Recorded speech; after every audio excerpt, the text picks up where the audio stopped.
ठहराव और गहरी आवाज में। खाली पेट नहीं रखती, वो इंसान का आत्मसम्मान भी नोच लेती है। उस समय हालात ऐसी थी कि ना पूरी किताबें थीं, ना हर सब्जेक्ट के लिए अलग कॉपियां, बस 2 या 3 पुरानी कॉपियां थीं। मैं क्या करता, मैंने उन कॉपियों को भाग भाग करके पार्टीशन करके सारे सब्जेक्ट्स की खिचड़ी बना दी थी। हर सुबह स्कूल जाते वक्त पैर कांपते थे, क्योंकि पता था कि आज फिर क्लास टीचर की डांट और मार पड़ेगी।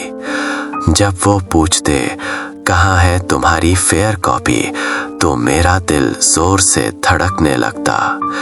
जैसे ही वो मेरी उस खिचड़ी कॉपी को देखते, उनका हाथ उठ जाता। वो मार और वो डांट, वो दर्द उतना नहीं होता था जितना दर्द तब होता था जब पूरी क्लास के बच्चे मुझे देखकर हंसते थे। उनके पास चमकादार कवर वाली कॉपियां थीं और मेरे पास वो फटी पुरानी उम्मीदें। स्कूल से घर आ तो सोचता था कि खेलूंगा तो मन बहल जाएगा, पर गरीबी साए की तरह पीछे चलती है। जिस मोहल्ले में हम रहते थे, वहाँ के बच्चे शाम को मैदान में खेलते थे। मैं भी अपनी फटी चप्पलें पहनकर उम्मीद लेकर शायद कोई मुझे बुला ले, पर जैसे ही मैं उनके पास पहुंचता, वो एक दूसरे को इशारा करते और मुझे वहां से भगा देते। कोई कहता तेरे पास नहीं है, कोई कहता तू गंदा है। मैं दूर उन्हें खेलते देखता रहता। उस वक्त समझ आया कि समाज सिर्फ आपकी शक्ल नहीं, आपकी जेब भी देखता है। मैं छोटा था, पर वो अकेलापन मुझे बहुत बड़ा बना रहा था। पर कहते हैं ना कि जब सारे दरवाजे बंद हो जाते हैं तो खुदा एक खिड़की जरूर खोलता है। मेरी जिंदगी में वो खिड़की बनकर आया आकाश।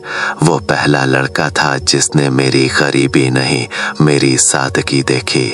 उसने मुझे दोस्त बनाया। पेन खत्म हो जाता या कॉपी भर जाती तो आकाश अपनी पॉकेट मनी बचाकर मेरे लिए सामान लाता। वो सिर्फ दोस्त नहीं था, वो मेरा हौसला था। हम घंटों साथ बैठते, अपनी बातें साझा करते। उसने मुझे सिखाया कि दुनिया में सब बुरे नहीं होते। रात के वक्त जब मैं और आकाश साथ बैठते तो अक्सर हमारे उस छोटे से कमरे की बिजली कट जाती थी। पूरा काले अंधेरे में डूब जाता। गर्मी और मच्छरों के बीच ऐसा लगता जैसे सब कुछ खत्म हो गया। पर तब हम एक छोटी सी मिट्टी की कुप्पी जलाते। उसकी हल्की सी रोशनी में जब हम दोनों बैठकर अपनी जिंदगी के सपने देखते तो वो अंधेरा भी छोटा लगने लगता था। मैं आकाश से कहता, भाई देखना एक दिन ये अंधेरा हटेगा। आवाज धीमी होकर खत्म होती है। पर क्या आकाश हमेशा मेरा साथ दे पाया? और 25 सालों के बाद क्या मैं उस टपकती छत से आजाद हो पाया?